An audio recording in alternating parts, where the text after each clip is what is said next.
Welcome home to USA Global TV and Radio, a place where dreams take flight, with authentic storytelling, diverse perspectives and meaningful conversations, where global stories unite and bridges are built beyond all borders. Discover world-class education, entertainment, hope and inspiration. Together, we're building bridges worldwide. Subscribe to our channel, USA Global TV. Download our app, USA Global TV. Be our guest or join our team. Visit usaglobaltv.com. Thanks to our founder and executive producer, Dr. Jacqueline Kerbeck. Music score by Yeffy Tang from Cloud Road Music.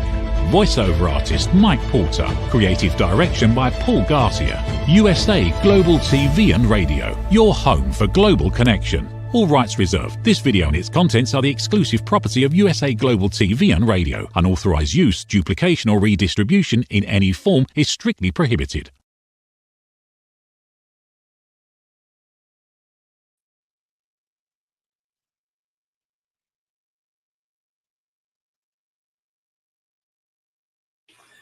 Howdy, y'all. This is red.olaughlin. We're on Talking Heads on the USA Global TV and Radio Network. And today is an interesting topic, dieting, something that I think all of us have done at one point in time in our lives. And some have had immense success from it. Some continue to have immense success from it over time. And some of us fail miserably most of the time. But we're going to talk about various aspects. So the whole focus is, what would I do, knowing what I know about this, that, and whatever. We're going to talk a little bit about that. So let me bring up my slide presentation here so that we can get ready to go. The USA Global TV and Radio Network is a live streaming program. We're on Amazon Fire, Zizzle TV, E360 TV, YouTube, couple channels on YouTube, Android TV, Apple TV, social media, and more. This is simulcast on my two Facebook channels. And as always, all these programs, the information that's presented is for awareness and education. I thought I'd do something different this week. We talk about our shows being on YouTube, but yeah, just go to YouTube, you'll find it. Well, since this show is recorded, makes it easy to go back and find stuff. So I figured, well, let me go ahead and give you the links. So for the live shows that somebody wants to see, a live stream that's going on anytime in the future, next week, the week after, the top link there will get you to the live streams. For anything that's on an archive show, particularly with Talking Heads, the link there will get you that. You'll end up in a playlist, and there's a place to type in. You can type in Talking Heads, you can type in the Wise Ones. Whatever you type in, it'll give you a list of all of those. I'm simulcasting this program today, both on my personal page on Facebook and on my author page. And I also, when my website finally gets completed, they keep telling me week after week, it's just about there. Just one more thing. Anyway, it's supposed to be ready tomorrow. I'm holding my breath, as you can see. But regardless, I'm going to have all of my shows in a playlist format that can be found after the fact on my website. So that being said, quick disclaimer. I'm a researcher. I've never been in the medical field or the pharmaceutical industry. I fell in love with chemistry back in high school. I got my first degree in it. I got 5 academic degrees, all in different subjects because they were needed for whatever I was doing in my civilian job at the time. Got a bunch of professional certifications.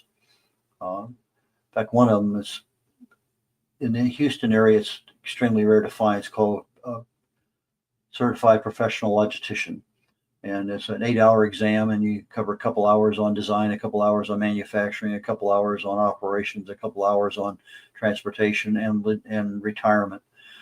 And very difficult, probably one of the hardest ones I ever took. But anyway, here in the Houston area, at one point in time, there was 3 of us, and then one retired from University of Houston. I think there was one out at NASA, but not sure anymore. But it's just one of those things. Retired Navy captain. I had 31 plus years been to 61 countries while I was in the military. Nowadays, I research the human body at the cellular level, chemically speaking. I look for cause and effect relationships. Treat a cause, fix a problem. Treat symptoms, and you're treating what people see, what you feel maybe, but the cause of the problem is still going on, and it may end up becoming a problem, bigger problem down the road. Been married 56 years, couple kids, 3 grandkids, and this weekend we're celebrating the first birthday anniversary for our first great grandson. I'm a best-selling author. I got 8 books, independent publisher, distinguished Toastmaster. I've written over 1,000 articles on LinkedIn, most of them dealing with some aspect of health or wellness. As I said earlier on the first part, education, awareness, that's the whole purpose of Talking Heads. And I was honored in 2024 for my show called The Wise Ones, being number 2 and number 6 in the number of viewers for the year. So I was flabbergasted. I didn't realize I was doing that well, but I thank the USA Global TV and Radio Network for supporting me on that. Okay, real quick. Not as enthused. I had a lot of good numbers last week. Everything this week is pretty much barely the same. But the thing about a diet, you go up and down, and I could lose 3 pounds in 1 week and have it right back again. First part of any kind of diet is water weight loss, and it's so easy to gain it back, lose it, gain it back. But the whole purpose of my resolution that we started in November is to lose visceral fat. So I'm back at no change from where I started, but that's my main focus. But the good news that I don't have up there is the fact that I've lost 2 inches in my gut, where my gut is at its maximum. I've gone down 2 inches, and that is something to be happy about. So let's go ahead. Several years ago, I think this book is still available in Barnes and Noble as an ebook. And I wrote a book called Results Matter When You Want to Lose Weight and Keep It Off. And I talked about 4 questions. What causes fat to burn? What stops fat from burning? What causes fat to go into a fat cell? What causes fat to come out of a fat cell? And so I go into a lot of detail in that book. And I've talked about those items in some of the archive videos when we talk about weight loss and fat loss. Yogi Berra, he used to talk about baseball being 90% mental and the other half was physical. Well, I think any diet has a mental and a physical component. You have the physical cravings that you have the mental, you have both parts, and they both seem like 90%. The difficulty of a diet is we're doing something that if we've had success in the past, it's easy. If we failed in the past, our subconscious mind is not going to let us do it. And I came across this one. It's an interesting comment because Henry Ford came over this years ago. There's been many variations, but if you always do what you've always done, you'll always get what you always got. And so if I'm constantly eating the wrong kinds of foods, I'm not exercising, I'm not taking care of stress, I'm not getting good quality sleep, I'm going to get something that I don't want or what I've always got. Maybe an incremental increase, a ½ inch every year in my waistline, maybe an extra couple of pounds here, there, and yonder. So it's our lifestyle. It's what we always do, and we're going to get what we always got. So we got to change something. And the lifestyle is one of those things to think about. Why do we gain weight? Well, there's many reasons, and we could go start listing them. But in the big scheme of things, as we get older, our bodies change. As we get older, our priorities change. And unless you are addressing the cause of the problem, things are going to happen. Now, I've made a little statement here, like recurring cancers. My wife was saying the other day, well, this person had breast cancer 20 years ago and they have breast cancer again. Or this person had let's say kidney cancer and they had a kidney removed. Just because you have an organ removed doesn't mean that something that you're still doing wrong, the cause of the original cancer, has not been removed from your system. And so you have to look at what are the causes of a problem. And are you happy eating today? A lot of people are eating just because that's what they always ate. But in the big scheme of things, are you happy? Is there joy in what you're eating? So we have diet as a definition. One of the definitions is the kinds of food we eat. I'm on a vegetarian diet. I'm on a low-fat diet, whatever. So it defines a kind of food that we eat, not necessarily the restricted level. But I could be on a restricted food diet, low carb, etc. I could be on a restricted fat or restricted sugar diet, Coke kind of program. It could be total calories, the sum of the food eaten. So diet in and of itself, I'm on a diet. Well, it doesn't necessarily mean I'm losing weight. I could be on a diet for just the opposite, to gain weight, actually, and that happens a lot. So why do we diet? Well, for most of us, it's to lose weight. For some of us, it's to improve health. And this is an important part. Right now, yeah, I'm overweight, there's no doubt about it. But my primary health focus for the program I'm on now is to lose visceral fat, the fat that's inside our bodies, not the fat that's around my gut, but the fat that's up next to all my organs, my gallbladder. Well, I don't have a gallbladder anymore, my liver, my heart, etc. So I want to improve my health by getting rid of visceral fat. Sometimes we diet in order to play sports. I need to gain weight to play a particular position, or I need to lose weight. Uh, Sometimes we diet because it's part of our stress, and I diet because I need to get rid of something. And disease protection, a lot of things out there. That why do we do that? Well, when I want to lose weight, I can do it in many areas. So I want to diet to lose weight. I can do that by reducing calories. I can add fiber so that my gut is a little healthier. If I'm not taking in as many carbs, I'm reducing my insulin response. If I start looking at a smaller plate, I go to portion control. I can look at more exercise to burn fat. I can look at the kinds of food I'm eating. If I'm on a keto diet, my glycogen storage isn't as great as it is, so my endurance suffers. Back when I was before Atkins, I could run for an hour, hour and a half, 2 hours, and really not have a problem. Just, in fact, lived in New Orleans, and an hour and a half was a common. Almost 3, 4 nights a week, I would go up to the park about a block away and run for an hour, hour and a half or so. And I enjoyed it. It's 90 degrees outside, but it was something that I enjoyed doing. So I'm looking at the endurance. When I changed over to Atkins, I could barely get 2 miles. I had no glycogen storage in my muscles. So there are things you have to give up when you go on a diet, and that's one of them, depending on what kind of diet you're on. But sometimes I need to combine diet with exercise, with sleep, with stress management in order to make the diet more effective. Well, I can also look at eating high carbs, high calories. If I want to stop, maybe I need to stop those extra calories going in. So I stop eating at 6 o'clock. Well, having a piece of pie at 9:30 is probably not a wise thing to do. If I'm having something later at night, maybe I want to have something that's only protein or only fat, so that I am not increasing my carbs along with whatever else is going on. Exercise mode, I need to pay more attention to what's going on, particularly stress.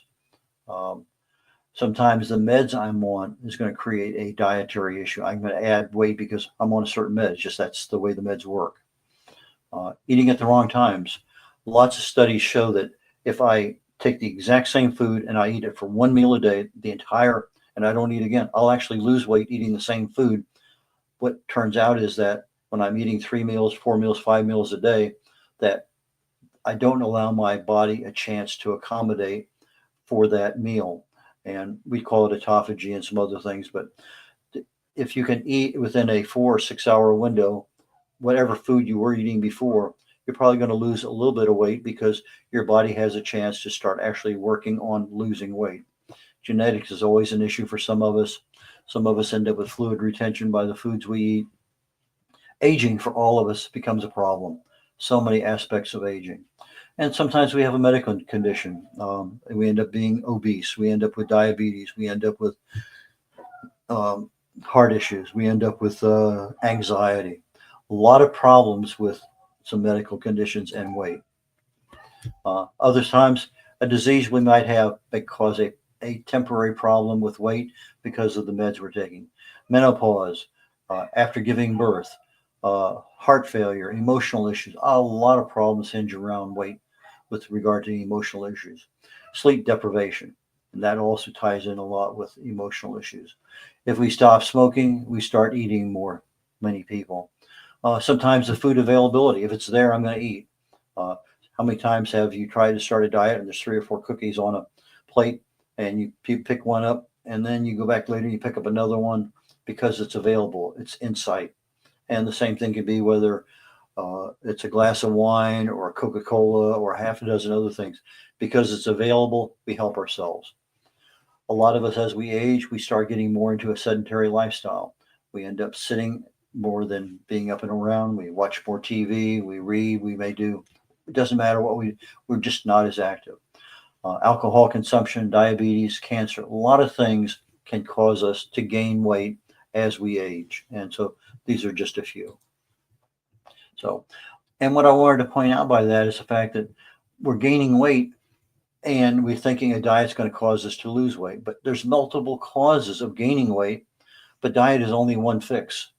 So if I don't combine diet with exercise, with stress reduction, with some other issues, then I am only addressing one of a half a dozen potential problems that's causing my weight gain. So if I'm having gut issues and I'm eating the same foods I ate before, but only a little bit of them, then maybe the foods I'm eating are not the right foods for my gut. My gut is causing the problems. So that is a concern. So we have to look at what could be causing the problem. Just as I mentioned earlier in this presentation, something caused cancer to happen. If you make an assessment, well, what could cause cancer? Well, it could be stress, it could be toxin, it could be radiation, it could be inflammation, it could be diet, it could be a number of things. Well, if I don't change something in my lifestyle, chances are I'll have recurring cancer, maybe in the same organ if it wasn't removed, maybe in a different part of the body. And sometimes it goes from lungs to brain, lungs to chest. It depends on where the cancer is. It could end up somewhere else. And then aging, just because I'm aging doesn't mean that if I look at a particular hormone, I'm not making as much of it. Human growth hormone, for instance. Yeah, I made a whole lot of it when I was a toddler. I wasn't making so much as a teenager, but I get to be 50 years of age. I'm making almost none. But there's simple things you can do for our bodies to make a lot more. And so we need to look at what are those things that are changing? What do we have control over? Well, as I'm aging, one of the systems in the body that should be taking our excess toxins and other things out is our lymphatic system. Well, it doesn't work as well at 70 as it did at 20. We're not as active. A lot of times our lymphatic system is dependent upon gravity to help pull stuff down. Now, there are lymphatic massages. You can do a lymphatic massage. I used to do them a lot when I was getting nasal infections and whatever. You could kind of actually clear the entire face down through the neck of the fluid buildup in there in order to help things. So, but a lot of people with emphysema and some other things, they actually have a lymphatic massage you can do to help the body move that lymphatic fluid. Hormones, the efficacy of hormones as we're getting older changes immensely. You can tell somebody's old just by looking at their skin. You know, I can pick up the skin, the texture, the density, the tension of the skin isn't there. The muscle mass, those things all change our bone density. Doesn't mean they have to, but it happens because we're not aware of the calcium. How do I get it to the bone? Well, it takes this, and this, four primary things to get calcium from my food or from my supplement into my bone. But then once I have those four things putting into my bones, it leaves by a totally different pathway. So I have a pathway to get calcium to my bones to increase my bone density, but I have a different pathway for calcium leaving my bones, and that needs to be considered. Our nerves are not near as good as they were. Our digestive ability suffers. Cardiac output isn't the same. I'm not getting as much oxygen to my system. Lots and lots and lots of things affect the efficacy, the efficiency of our diets as we get older. If we start eating healthy, are we wasting our time? Well, I don't know that it's a waste of time. I think if we're eating healthy and we're 20 pounds overweight, so long as I know it's a healthy eating, why do I want to lose 20 pounds? You know, to make my clothes fit better, to make me look better? Is that a vanity issue, or is that really a healthy issue? If I'm eating the right kinds of foods and I'm enjoying life and I'm functional and I don't have any issues health-wise, maybe I need to live with an extra 20 or 30 pounds. Talk to your doctor about it. That might be something, or maybe nothing. But again, what is your reason? What is your goal? Why do you want to lose weight? in most cases, our lifestyle choices change.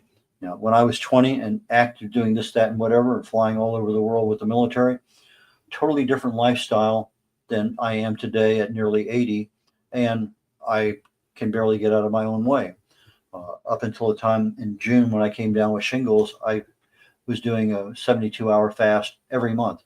In fact, last year for Easter, I did an 11-day fast to begin Easter, and I did a 10 and a half, 11-day fast to end Easter. I thought fasting was easy. For me, it was super simple. I came down with shingles and ended up with losing about 5 months of my life with all sorts of issues related to it. And I'm finding that I have extreme difficulty getting back into a 24-hour fast, something I'm going to overcome, but it's something that I used to do easily. It's now more of a problem. So I need to find out why that problem is there. What's the cause of me not being able to fast? Well, a simple way of looking at a diet is just cut back 30% on your caloric intake. It allows autophagy to happen if I'm increasing the amount of hours in between eating. So if I go from 6 meals a day to 2 meals a day, and those 2 meals are 4 hours apart, now I have a 20-hour window for autophagy to start.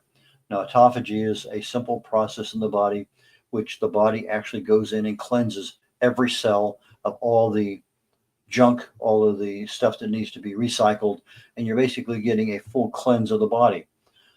It starts at about 16, 18 hours. It's 100% at about 72 hours, and it just continues on. So it's something that we should consider doing, but it's something that most people are not unaware of.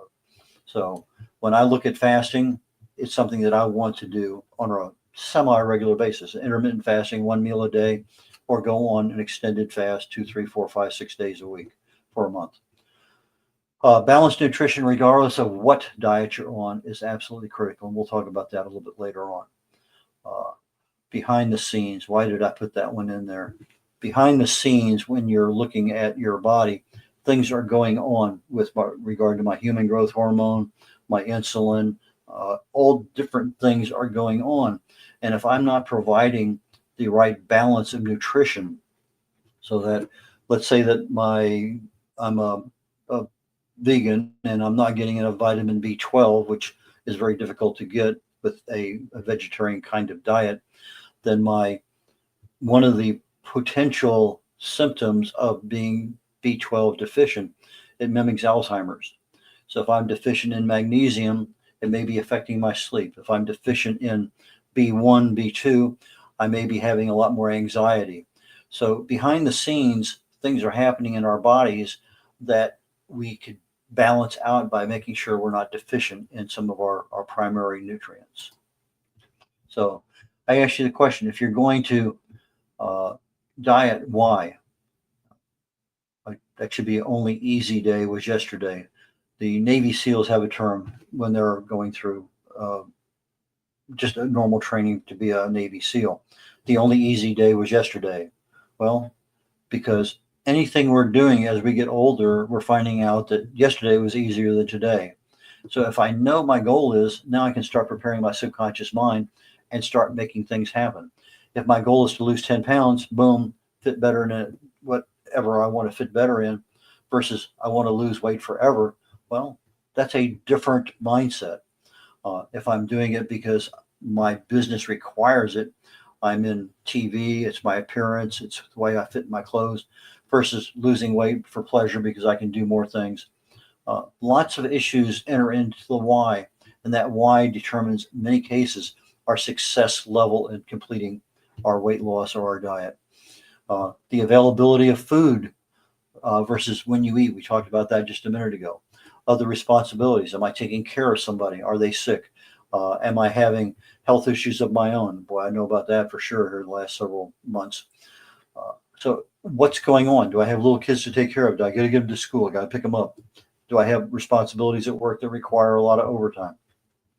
Do I travel a lot? Lots and lots of things get in the way of being able to actually have an effective diet that works.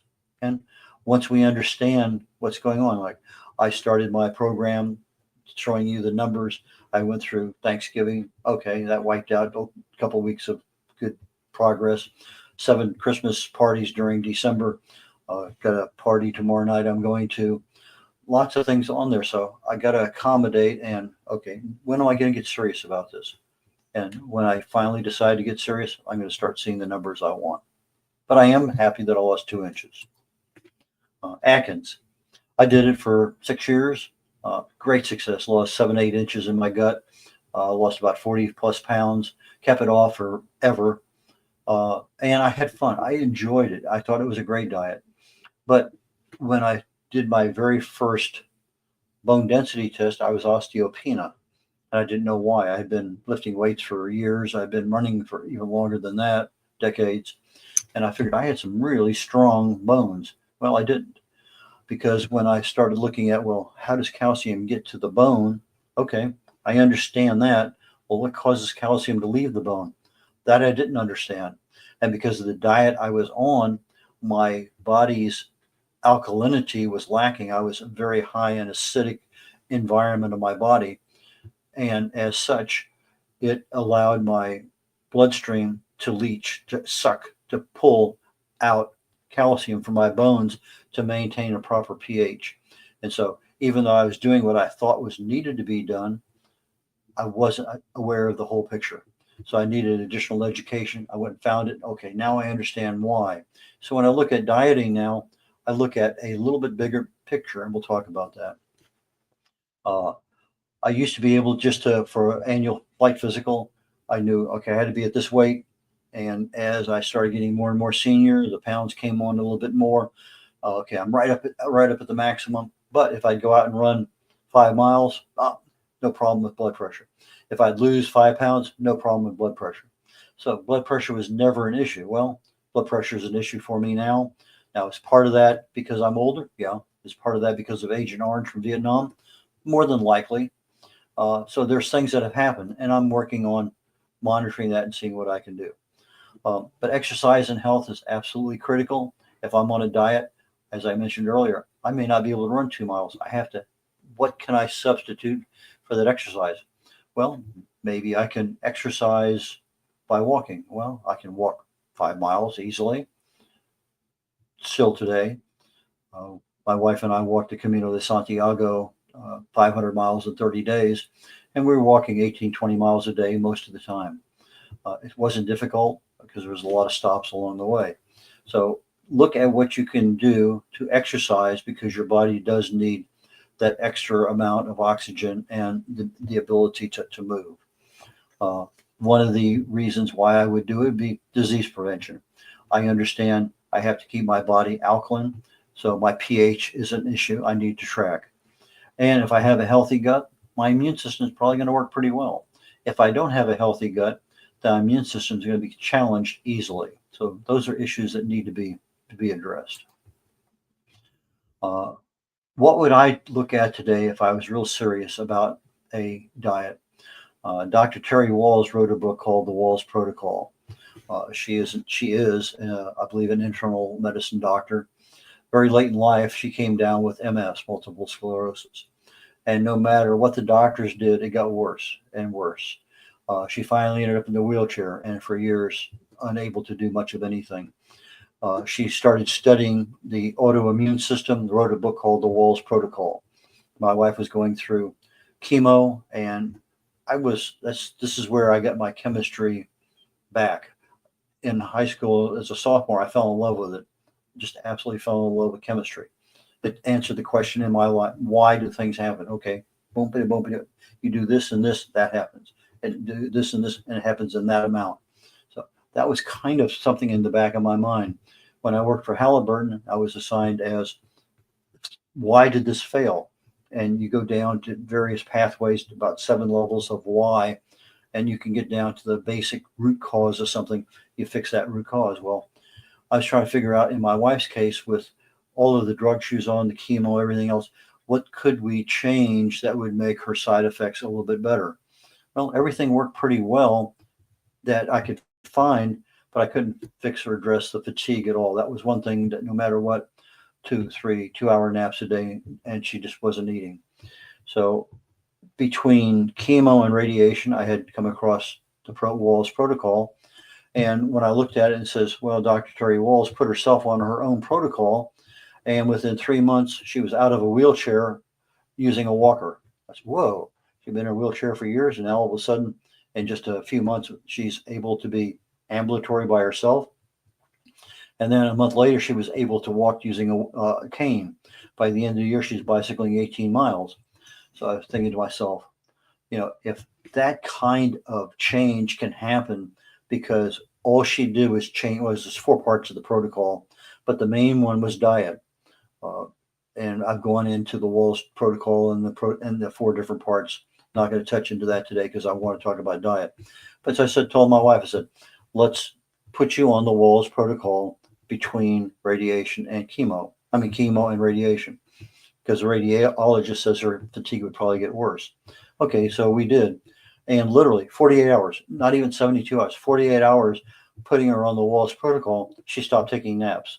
A week later, she started volunteering her time back up at the church. The last day of radiation, we left Houston, drove 1,000 miles to Jacksonville, Florida. I rented a U-Haul. My wife followed me 500 miles each day behind me in a car by herself. No problems.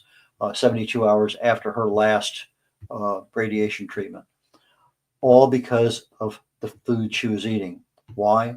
What is the Walls protocol? Well, basically, it's 4 different parts. Leafy green vegetables, colored fruits and vegetables, where the color goes all the way through the entire fruit or vegetable. If you think of a blueberry versus an eggplant, blueberry, the color goes all the way through like a carrot, but the eggplant, the color is different on the inside. So you have to pick fruits and vegetables where the color is the same all the way through the entire fruit or vegetable. Sulfur-laden vegetables, you need the sulfur for body repair. And so your cruciferous vegetables, your garlic, your onions, your mushrooms, those kinds of things. And some high quality protein, 3 or 4 ounces at a meal. Well, we started out trying to do the full Walls protocol. Why? Because I thought it was going to work. And it provided 5 to 10 times the recommended daily allowance of over 30 nutrients the body had to have. And I put secret in there for a reason. Now my brain fog is coming back. I'll think of why I have secret there in a moment. So the whole purpose was having 3 meals a day where I covered leafy green vegetables, colored fruits and vegetables, sulfur-laden vegetables, and protein. No carbs. Well, I had carbs within my spinach and carbs within my blueberries and things like that, but no rice, pasta, bread, etc. So I was using coconut oil as a primary source of fat. So I would take my mushrooms and onions and garlic, and I would saute them in butter and coconut oil. So I had pretty decent high quality fat. I had my protein. And the only thing I did to change things was I said, do not use the same protein 2 days in a row. So if I were to tell you to go on this, I would say, if you're going to have chicken today, have chicken and beef. Tomorrow, have pork and fish. But don't take the same protein source 2 days in a row. You're allowing your body to go in and extract the proteins from different sources. If I have chicken every single day, I'm getting protein, but it's not necessarily what I'm looking for with regard to everything else that's there. So the secret being is that I have a lot of things going on, and if I'm missing one of those nutrients, as I talked earlier about magnesium or B1 or B12, I don't know about it, and something's happening, and it's a secret to me because I don't know. So I found out that I couldn't get vitamin K2 because I didn't like some of the sources that were there. I was having difficulty with vitamin E, all 8 different forms of it. So I chose to use a supplement on some of the food groups that I don't particularly like to eat in order to maintain these 30 plus nutrients that I needed on a daily basis. And I thought that worked out pretty well. I found out it's super easy on Atkins to lose weight. I had read 5 books, maybe 6 books at the time. I knew exactly what I had to do. I knew what problems were associated with it. I knew what to be aware of, but I didn't have any of those problems. But the part of the deal is, and I went back and I looked at some of the newer Atkins diets that's been published in the last 10 years. They don't talk about the issue of body pH with regard to maintaining an alkaline body.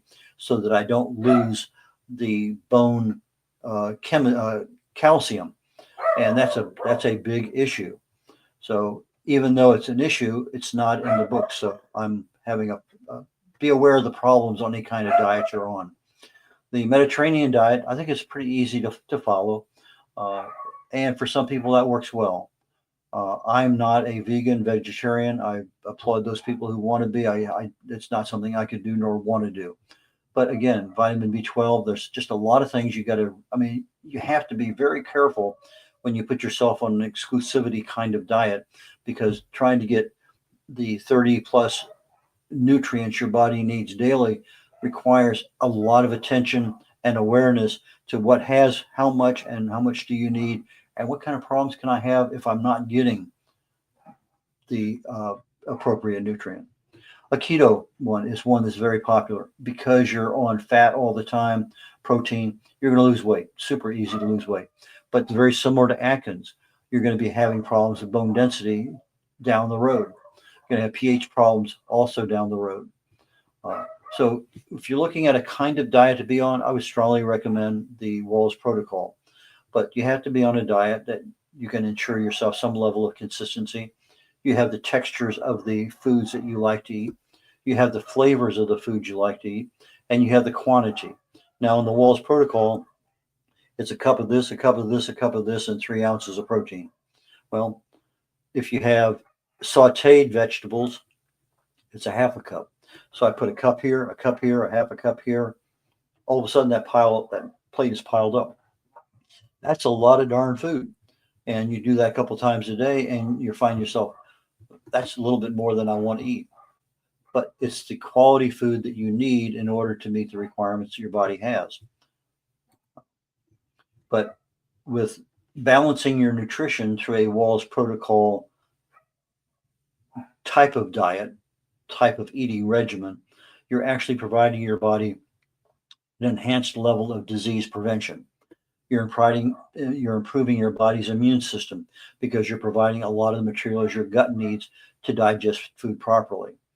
Uh, you're looking at being able to maintain fat management better if you're fasting along with your diet and your food choices. So if my choices are leafy green vegetables, cruciferous vegetables, colored fruits and vegetables, and that's what I'm primarily dealing with, then I'm not adding a whole lot of anything that really causes my fat to increase.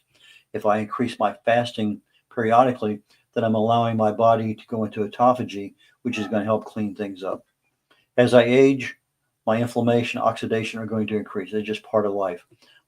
And we have things we can do with regard to toxin removal and label reading and things. But aging is going to change our ability to do things with the same level of efficiency that we used to do. But the mere fact that we adopt an anti-inflammatory kind of diet, something that provides a lot of antioxidants, is going to counter the aging and age-related diseases. Mental clarity, something I'm still improving from my shingles. I have to have the right nutrients that will go through the blood-brain barrier. So in other words, I have to choose the right kind of food sources. If I'm eating a lot more sugar-related stuff, there's a thing called type 3 diabetes where it's a onset of Alzheimer's that could happen because of excess insulin. Navy SEALs have another saying, embrace the suck. You know, if the only easy day was yesterday, things are going to suck a lot. And if you are adamant against it, you're not going to overcome it. So you embrace it. Okay, it's there. I don't have a choice. I got to eat this. I got to do this exercise. I got to do my stress management, whatever it is. Embrace the suck of whatever's going on, and you'll find things to be easier. Adversity is going to pop up everywhere, whether it's for me like shingles or like somebody else. You get a roadblock in your lifetime continuum. Something's going to happen. We have to be flexible. We have to be aware of what's going on, and we have to be educated. So I always look for continuous learning. I look for whatever mentors I can find on YouTube and other locations. So those are things that I think are very, very important. Caloric restriction, 30% reduction in your calories is going to make a major difference in your body being able to react. And also proof it a little bit against age-related diseases. Animals that are put on caloric restriction, 30%, are generally much healthier and don't age as quickly as other animals that are on normal food regimens. Fasting, autophagy, we talked about that, portion control. Again, all these things are awareness. So with that being said, let's go ahead and see what else we got. Almost at the end of the show. red.olaughlin.com is my website. Red like the color, RED.OLAUGHLIN. So red.olaughlin.com, RED.OLAUGHLIN.com. Please look at my website, and hopefully it'll be up and running again tomorrow. Take care. Bye now. In a world full of noise, misunderstandings, and interruptions, master the art of listening with Dr. Jacqueline Kerbeck. Dr. Jacqueline Kerbeck is the listening mentor of USA Global TV and Radio and the Amazon #1 best-selling author of Mastering the Power of Elevated Listening. Elevate your listening. Elevate your life.